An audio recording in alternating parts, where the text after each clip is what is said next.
Good evening and welcome.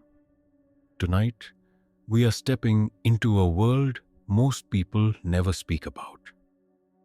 A world where shadows linger longer than they should, where the ordinary can turn sinister in the blink of an eye. If you're someone who enjoys quiet evenings filled with intrigue and subtle terror, I invite you to get comfortable. Dim the lights and let the darkness settle in around you.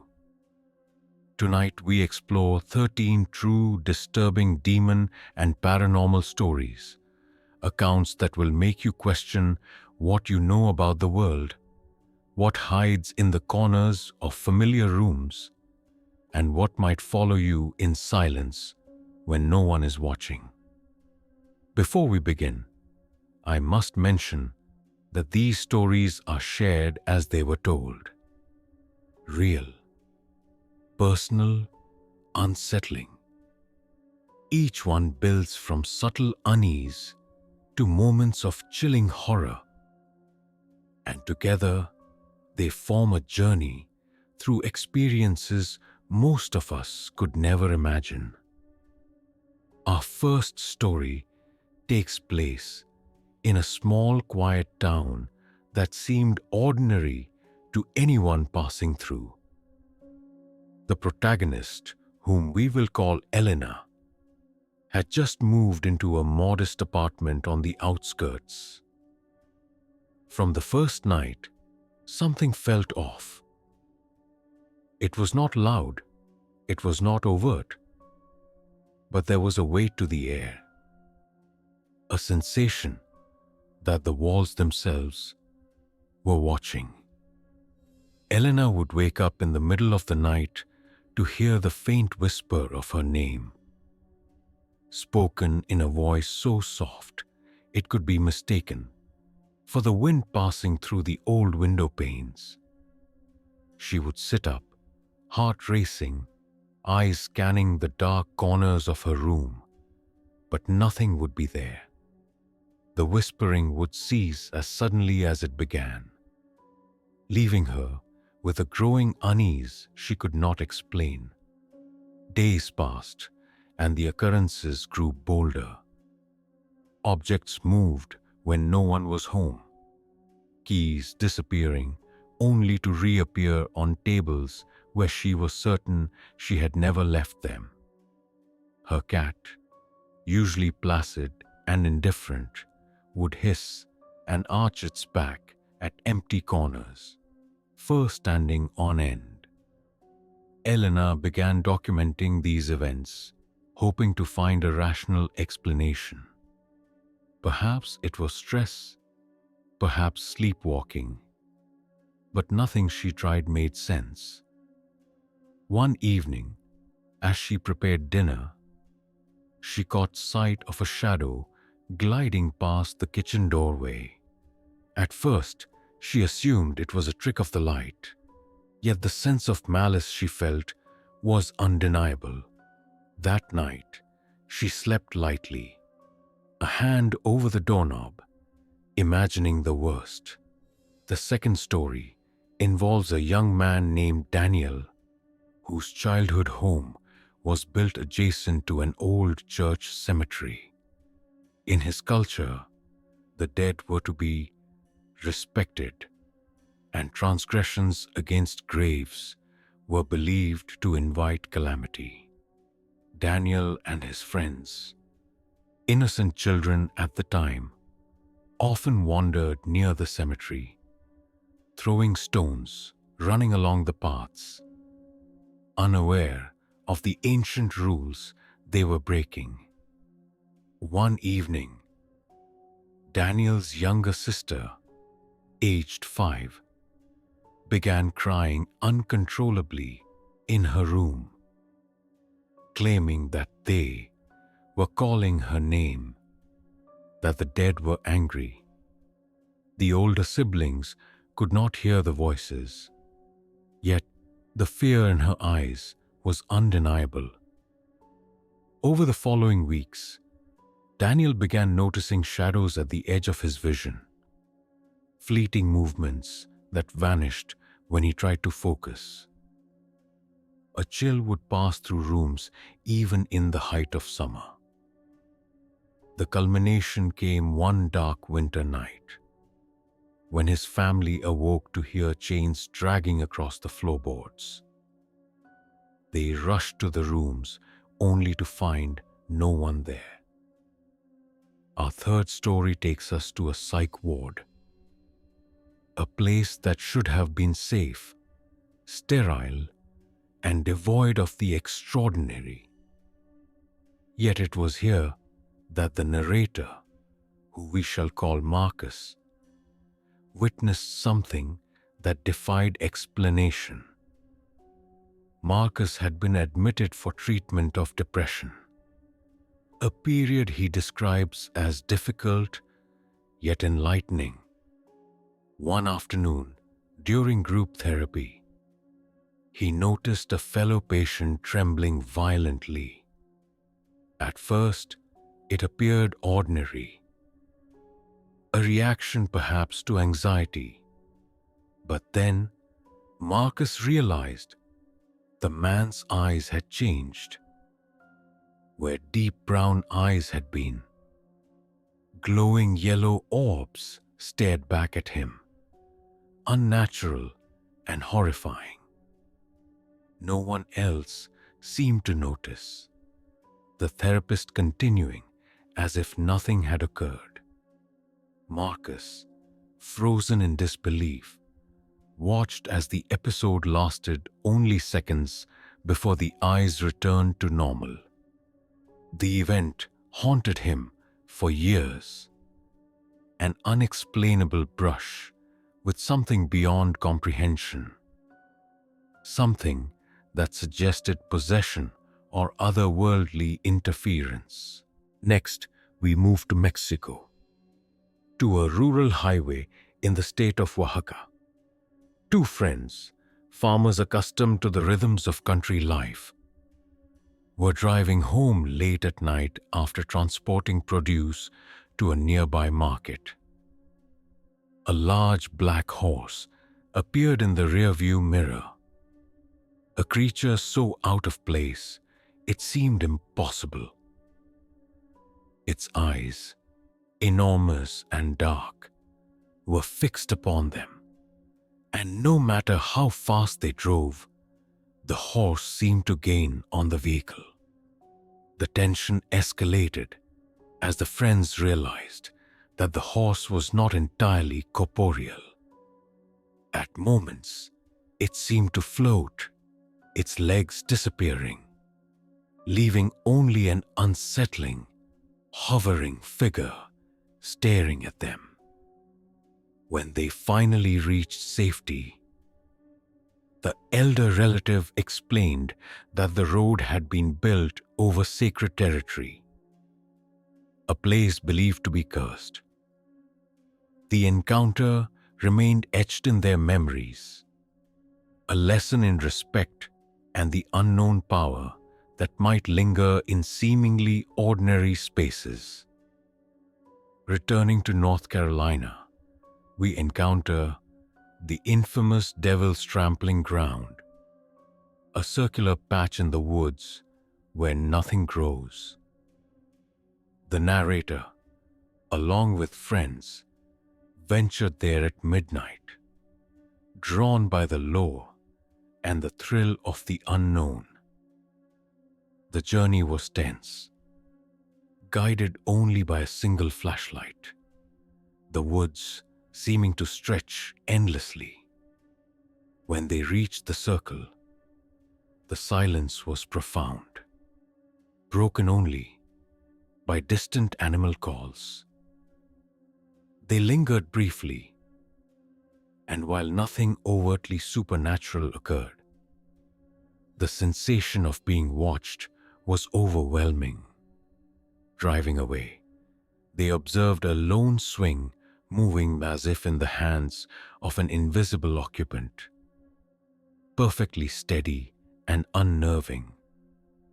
This story demonstrates the subtler nature of fear, the dread of presence, the uncanny movements that defy explanation. Next, we return to a personal account involving a child's room. A young girl, alone at home, experienced repeated sleep paralysis episodes. Each night, she would awaken to a presence looming over her. Black, dripping, menacing. Though she could not move, she could see, feel, and hear. The narrator describes the terror of standing frozen, knowing something is there, yet powerless to respond. Over time, the girl's parents noticed the intensity and frequency of the episodes, the fear manifesting in behavioral changes. Shadows would move across walls, doors would slam, and whispers of unidentifiable words echoed through the house. Eventually, they sought spiritual guidance, attempting to cleanse the home.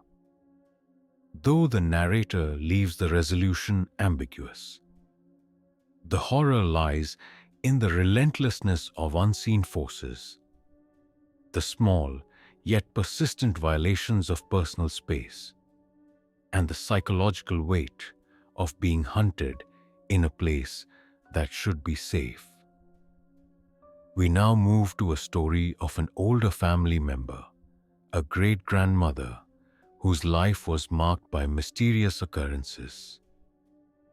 Born to immigrant parents in the early 20th century, she recounted experiences in which unexplainable events occurred around her household. Sounds, glimpses of figures in the corner of the eye, and interactions with what seemed like sentient presences formed a pattern she recognized as distinct from mere imagination.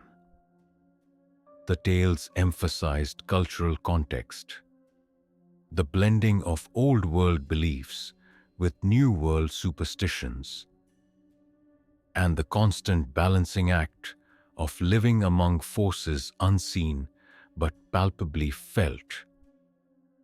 These stories, passed down through generations, reveal the intersection of heritage, fear, and the perception of paranormal reality. By now, the listener is deep into the sensation of unease. The stories share a common thread: ordinary environments disrupted by extraordinary, often malevolent forces.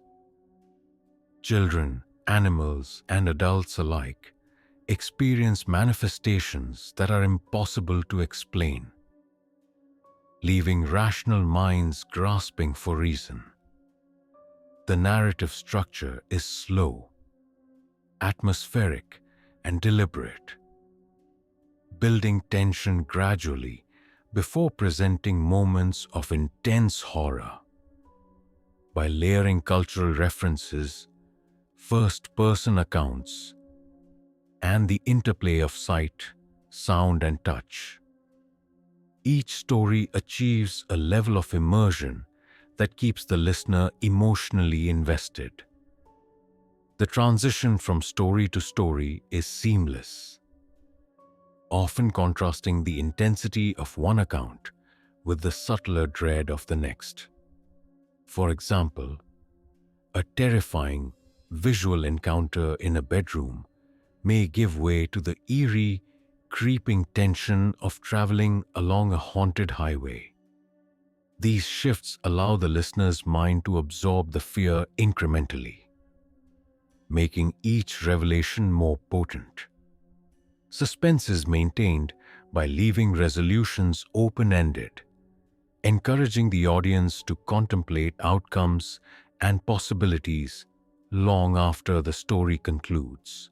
Finally, as this first section draws to a close, it is worth noting the underlying psychological framework that makes these stories effective. Fear of the unknown, disruption of safe spaces, and encounters that defy logic activate primal survival instincts. By incorporating elements that listeners can relate to, the familiarity of a childhood home, the comfort of family, the predictability of a rural road, the horror feels immediate and personal. As we move into the next set of stories, you will find that the same formula is applied, but with escalating intensity, ensuring that your attention is held and your imagination engaged. The next story begins in a small town with an old abandoned school building that had long been rumored to be haunted. The protagonist, whom we will call Sophia, had always been curious about the building as a child. The stories she heard were always hushed, whispered warnings about children who had vanished, shadows moving in the classrooms, and strange sounds echoing through empty hallways at night. One summer evening, drawn by equal parts fascination and disbelief, Sophia and a friend decided to explore the building after dark. As they stepped inside, the air felt thick, almost suffocating, and a cold draft seemed to move in unnatural patterns around them. The hallways were filled with the scent of dust and decay. Yet there was something else, an underlying metallic tang that Sophia could not identify.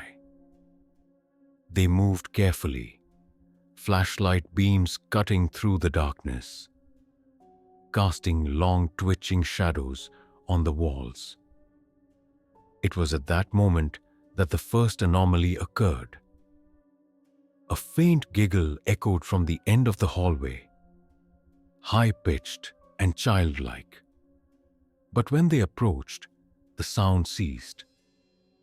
Their steps echoed against the floorboards, but the giggling returned, now behind them, then ahead. Impossible to trace, panic rose, yet their curiosity pushed them forward. In one classroom, Sophia noticed the chalkboard writing itself, letters forming slowly as though guided by invisible hands. The words were fragmented. Phrases like, "Don't leave," and "watching you," forming and disappearing almost as quickly as they appeared.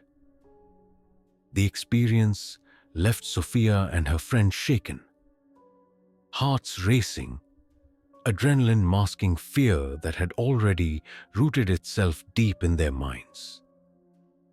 Later that week, Sophia began experiencing unexplainable events at home. At first, it was subtle.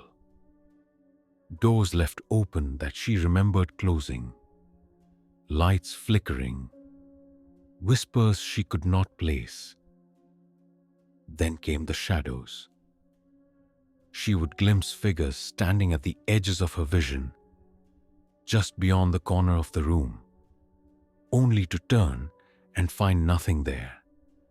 The unease escalated until she began hearing her name called softly at night, always in a tone that was familiar, yet wrong, almost mocking. Her sleep was disrupted, vivid nightmares blending seamlessly with waking moments. Every creak of the house, every rustle of the wind became amplified, threatening to unravel her sense of safety. From there, we move to another personal account. This one involving a man named Jorge. Jorge grew up in a rural region surrounded by dense forests and winding country roads. His story begins one late autumn evening while returning home from a neighbor's house. The forest was dense, the shadows long and impenetrable under the dim glow of his truck's headlights. Out of nowhere, he saw a figure standing in the middle of the road, a woman, pale, drenched in shadow, her eyes impossible to look away from. Jorge slammed on the brakes, but as he did, the figure was gone. Terrified, he continued driving, trying to rationalize what he had seen. When he arrived home, he recounted the experience to his family, who only nodded knowingly. They had stories of similar apparitions spanning generations, spirits tied to the land, often appearing as warnings or omens. One particularly disturbing episode occurred years later when Jorge was alone at home. He awoke in the dead of night to the sound of faint footsteps crossing the floor above him. At first, he assumed it was his imagination, but the footsteps were deliberate, paced, and impossibly close. Peering into the darkness, he saw nothing. Then, the temperature in the room dropped, an unnatural chill crawling over his skin. Objects began moving subtly, books sliding across tables, chairs nudged slightly as though someone had shifted them. Jorge describes a suffocating feeling, as if unseen hands were pressing against his chest, making it difficult to breathe. Hours passed before dawn, and he was left questioning whether he had truly witnessed something supernatural or if the events were the manifestation of accumulated fear. The next tale takes us to a coastal town where a young couple had just moved into their new home. A charming old house that had been vacant for years. It wasn't long before strange things began occurring. Doors slammed on their own. Shadows flitted across rooms, and soft whispers could be heard when the house was otherwise silent. One night, the couple awoke to find their infant child crying uncontrollably. The mother noticed a dark silhouette at the foot of the crib, watching her child. When she reached out, the figure disappeared. In the following weeks, both parents reported seeing the same shadow in different parts of the house, feeling its gaze upon them, and sensing an invisible presence following them from room to room. The tension and fear escalated until they sought help from a local spiritual advisor, who identified the presence as a lingering malevolent entity attached to the house's history. Now we move to a chilling account involving a college dormitory. A student named Liam had recently transferred to a university known for its Gothic architecture and long labyrinthine hallways. On his first night, he noticed faint, almost imperceptible tapping coming from the walls of his room. It was slow, rhythmic, and entirely isolated to his quarters. Initially, he dismissed it as plumbing or the building settling. But the frequency and pattern of the tapping grew impossible to ignore. Soon Liam began hearing whispers, fragmented words, and sentences that made no sense but seemed intent on communication. The sounds would often start when the dormitory was silent, when everyone else was asleep. Liam's experiences culminated one night when he saw a black figure standing silently at the end of the hallway, staring directly at him. He froze, heart racing, only to turn and find the hall empty moments later.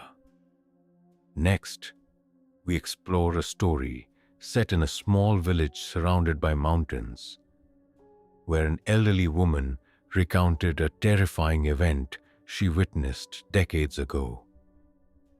She described a night when the moon was high and full, casting long shadows over the village streets.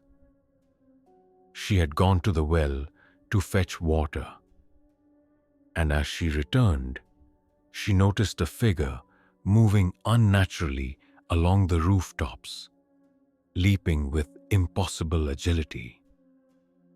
Its eyes glowed an unnatural red, and though she tried to look away, her gaze remained locked on the creature. It disappeared as suddenly as it had appeared, leaving her shaken and unwilling to leave the house after dark for many nights. Her tale was passed down through her family, a warning to respect boundaries and the unseen forces inhabiting the natural world. Our next account involves a young boy, Alex, who had an unusual sensitivity to the unseen. Starting around the age of 7, he would see shadowy figures in corners, often accompanied by an intense feeling of dread. At first, his parents thought it was imagination, but soon the experiences escalated. One night, Alex awoke to see a figure standing over his bed, whispering in a language he did not understand. The presence remained for what felt like hours, though the clock never seemed to move. After this incident, the family began recording audio in his room at night, capturing faint murmurs, low humming, and unexplained knocks. Over time, they realized that Alex's experiences were not isolated, but part of a recurring pattern connected to the house's history of hauntings. By now, the listener is fully immersed in the sensation of cumulative dread. Each story introduces a distinct type of encounter: visual apparitions, auditory phenomena, subtle manipulations of objects, and physiological responses. Yet, they all share a common thread: ordinary settings corrupted by extraordinary events. The narrative alternates between child and adult perspectives, between first-person experiences and recounted family histories, enhancing the sense of authenticity and relatability. The stories also incorporate cultural and historical context, whether through ancestral warnings, local folklore, or spiritual beliefs, adding layers of depth and resonance that heighten the psychological impact. Finally, this section closes by returning to the theme of subtle yet pervasive fear. The transition between stories has been smooth, yet the tension remains, threading a connection between seemingly unrelated events. The listener's imagination is allowed to fill the spaces between narrative beats, creating a personalized experience of dread that lingers beyond the words themselves. Each account leaves questions unanswered, resolutions ambiguous, and outcomes uncertain, ensuring that the mind remains engaged, the heart racing, and the audience eager for the next story. Our next story takes us to the outskirts of a small town where an abandoned farmhouse stood, untouched for decades. The protagonist, whom we'll call Maya, had heard rumors about the place since childhood. People said that the previous owners had vanished without explanation, leaving behind only the echoes of their lives in peeling wallpaper and broken furniture. One summer evening, curiosity overtook caution, and Maya ventured inside with a friend. The floorboards groaned under their weight, and the air smelled of damp wood and decay. As they explored, Maya noticed faint scratches on the walls arranged in patterns that seemed deliberate, almost as if someone or something had been attempting to communicate. Suddenly, a loud thump echoed from the upper floor. They froze, hearts pounding, flashlights shaking. They called out, but there was no answer. Only the sound of their own voices bouncing back unnaturally from the hollowed walls. Then, in a small bedroom at the end of a narrow hallway, they saw it.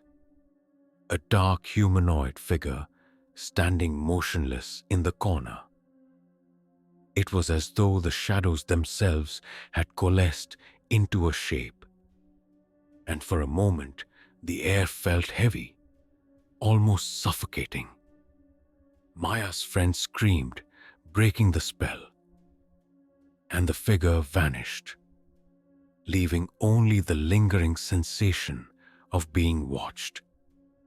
They fled, but the memory would haunt Maya for years, a reminder of the fragility of safety in spaces abandoned yet inhabited by unseen forces. Next, we move to a chilling tale from a remote mountain village.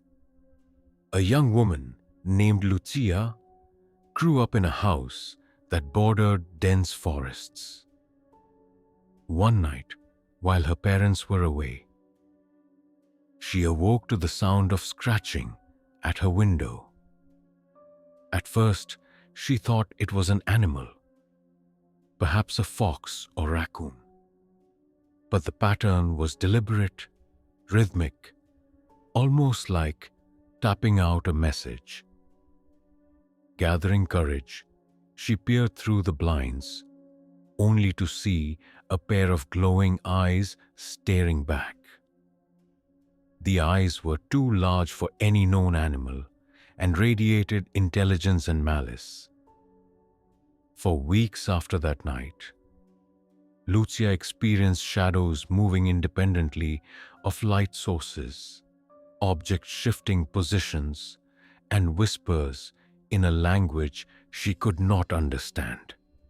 The presence seemed tethered to the land itself, as though the forest had claimed part of her home as its own. The fourth story takes a psychological turn, involving a man named Thomas, who had recently relocated to a busy urban area. Unlike the previous accounts, the activity in his apartment was subtle but relentless. Small objects disappeared. Lights flickered unpredictably, and electronic devices behaved erratically. At night, Thomas would feel the weight of someone or something sitting on his chest, preventing him from breathing fully. Sleep paralysis became a nightly ordeal, always accompanied by the sensation of an invisible figure looming near him. One morning, he awoke to find strange symbols etched into his bedroom wall. Symbols he had never seen before, but felt instinctively that they were malevolent. Attempts to cleanse the apartment spiritually yielded no results, and Thomas realized that the presence might not be bound by time, place, or conventional understanding of reality.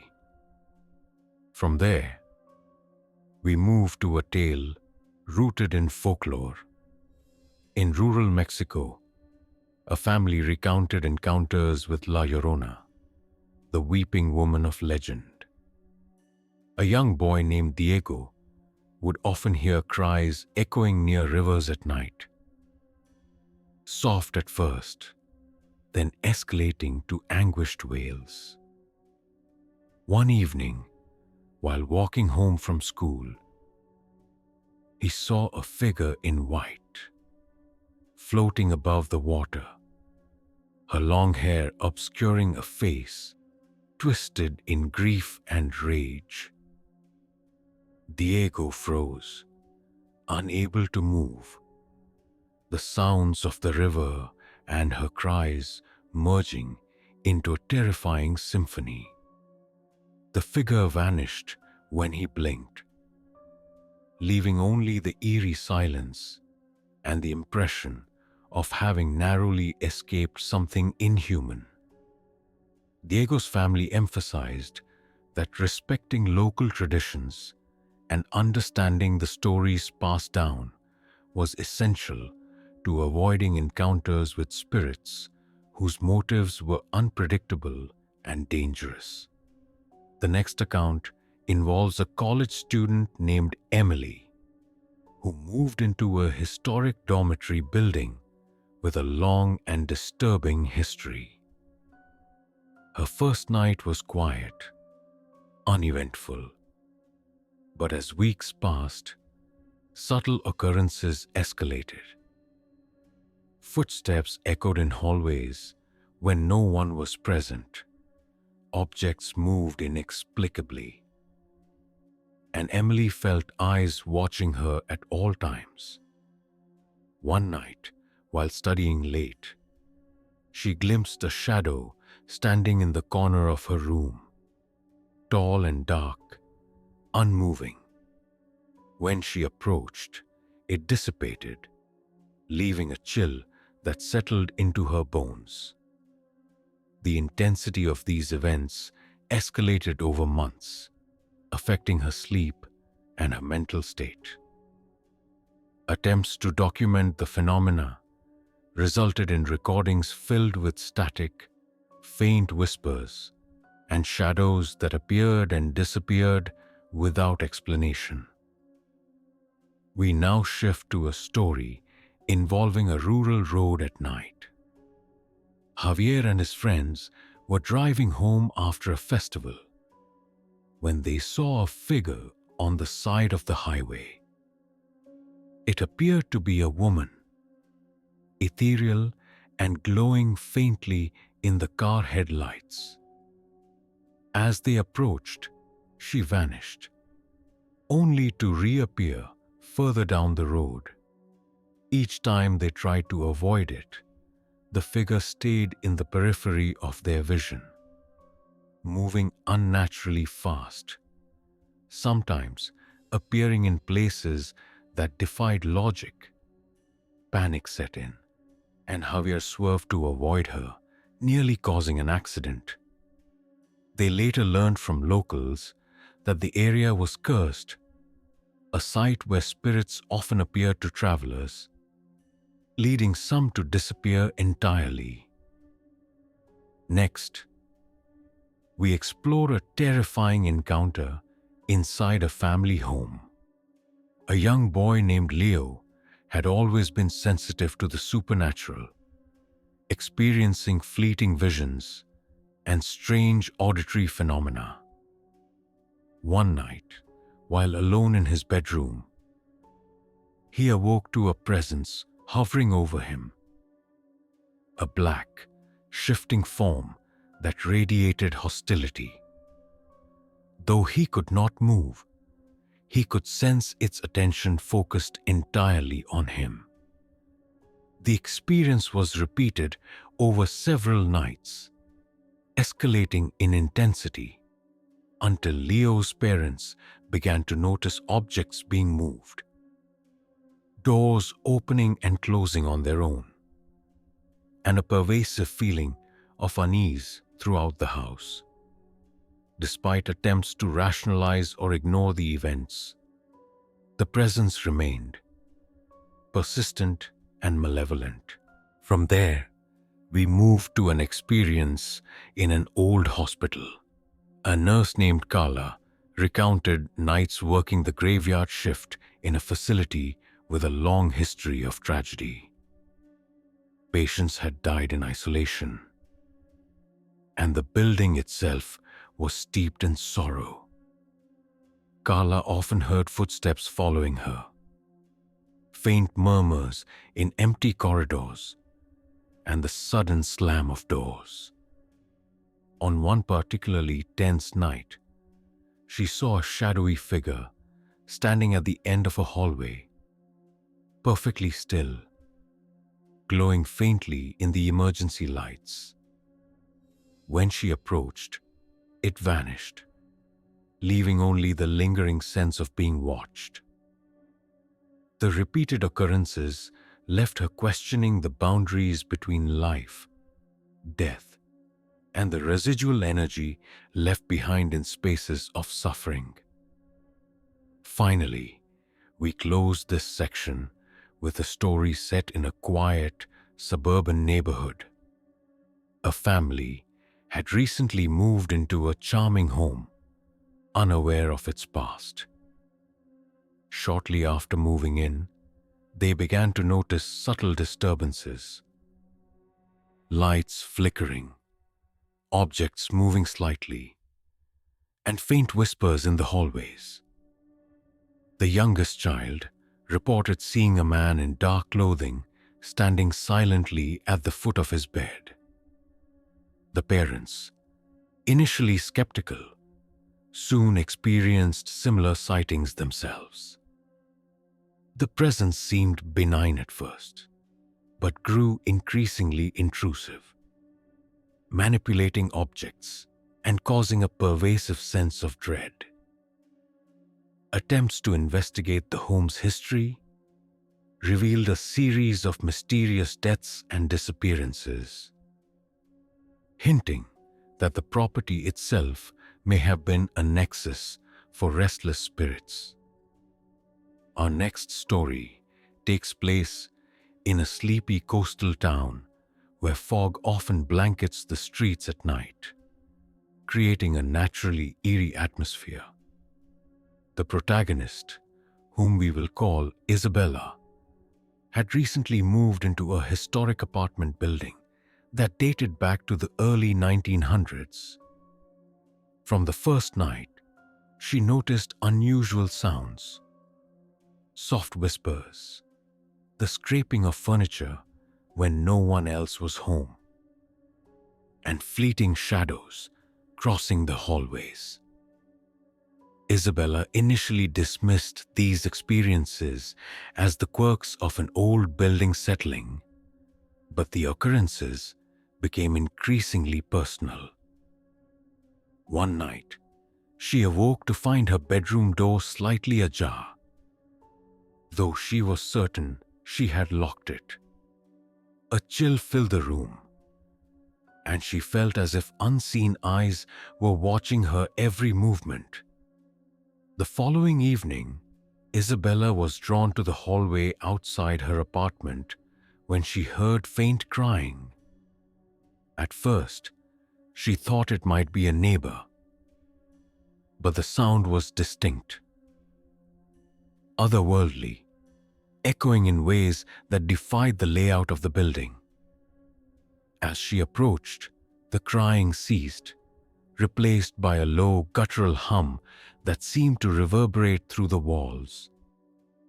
She later realized that the hum had been present for days, subtly underpinning the ambient sounds of her home. Yet, she had only recently noticed it.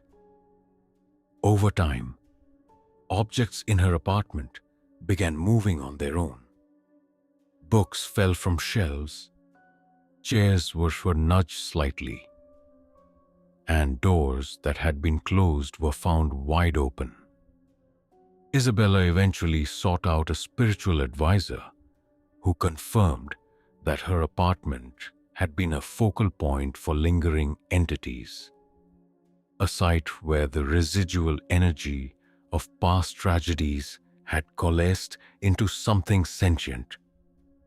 Next, we move to the account of a young man named Ethan, whose childhood home bordered a small forest that locals avoided after dark.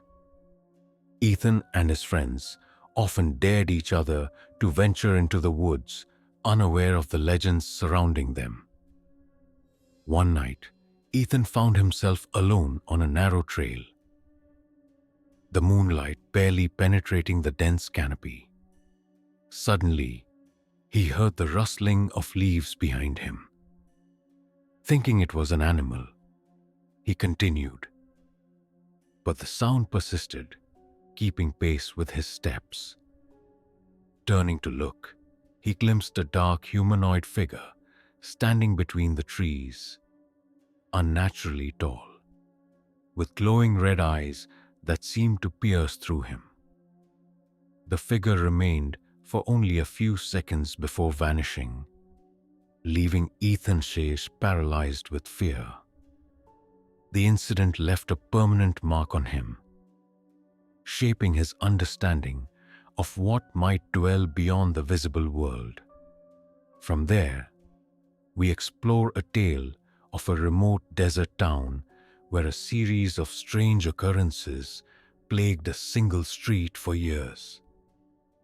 Residents reported hearing footsteps outside their homes at night, whispers in languages they did not recognize, and shadows flitting across the walls. One resident, Maria, recounted waking to see a black silhouette standing at the edge of her bed, completely still, staring at her. The figure never approached, yet the weight of its presence was undeniable.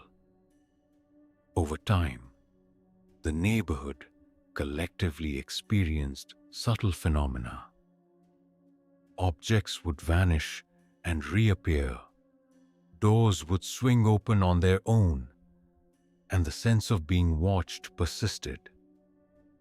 Locals attributed these events to a curse tied to a land dispute that had occurred generations prior, though the specifics were never clear. The fifth story involves a university professor, Dr. Lewis, who had been conducting research in a historic library.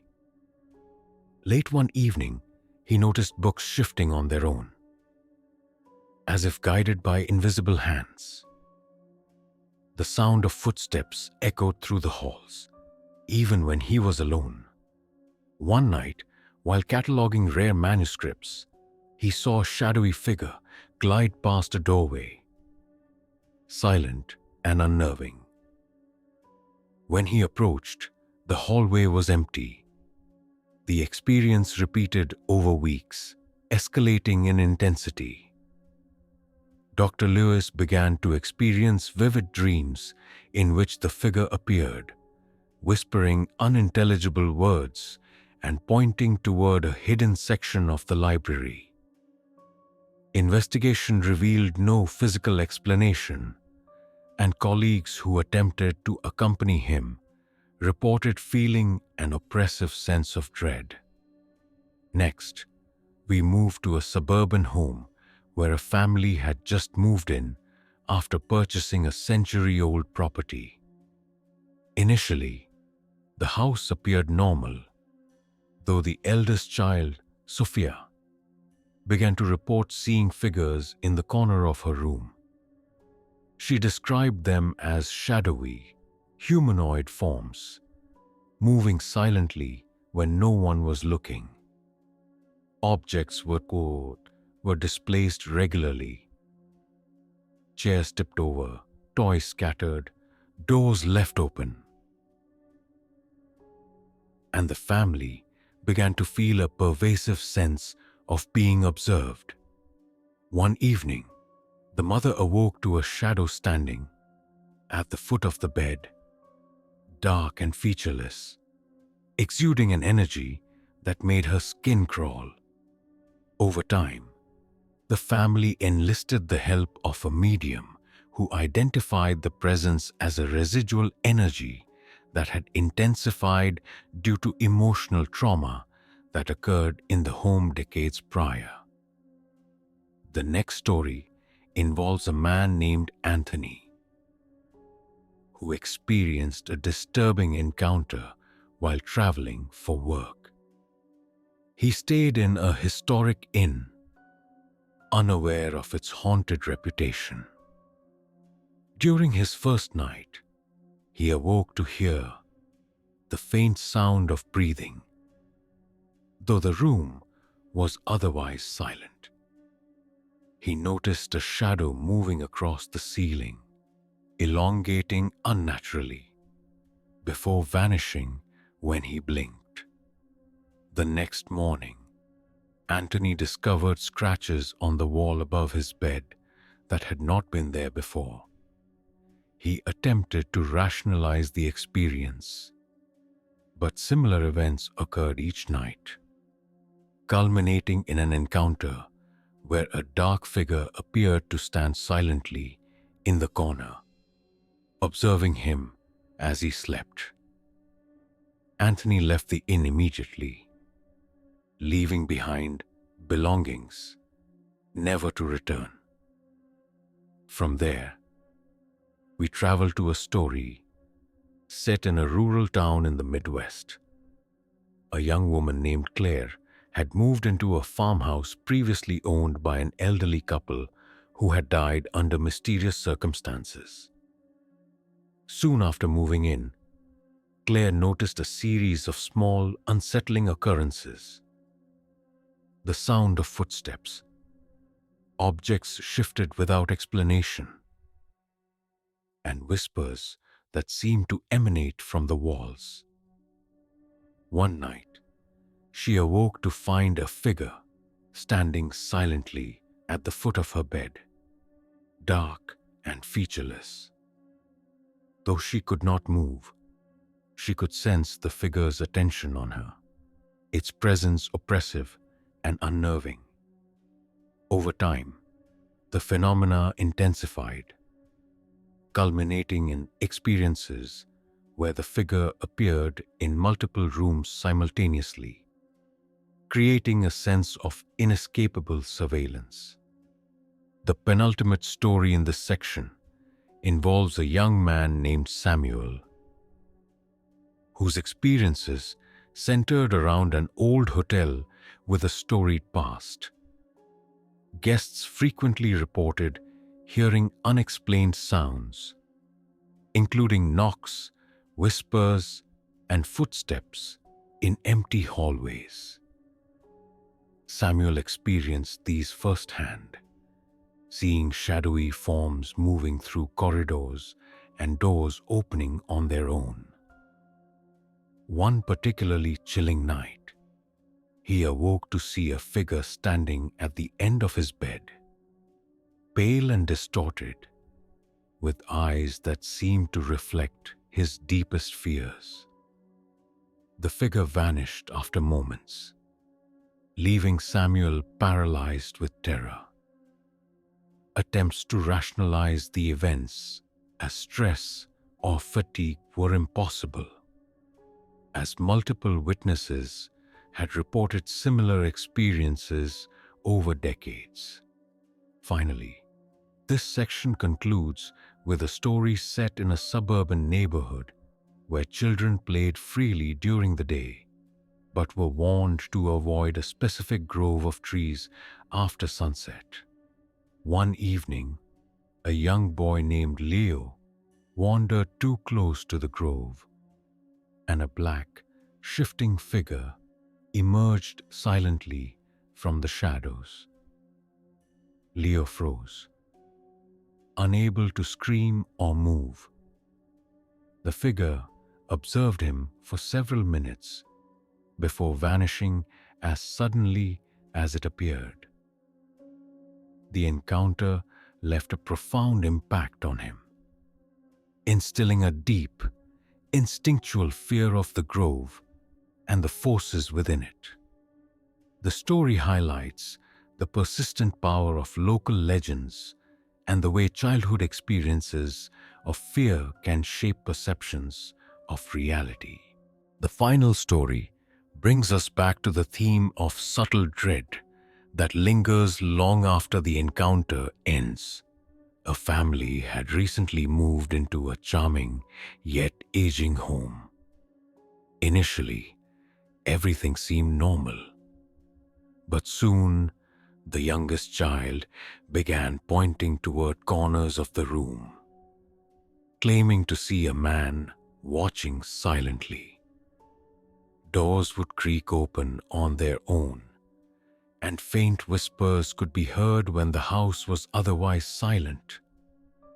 One evening, the mother awoke to a shadow standing at the foot of her bed, unmoving, watching, radiating a cold presence that seemed to press against her chest. Attempts to interact or confront it proved futile. The figure vanished when observed directly, leaving only the sense of being seen and judged.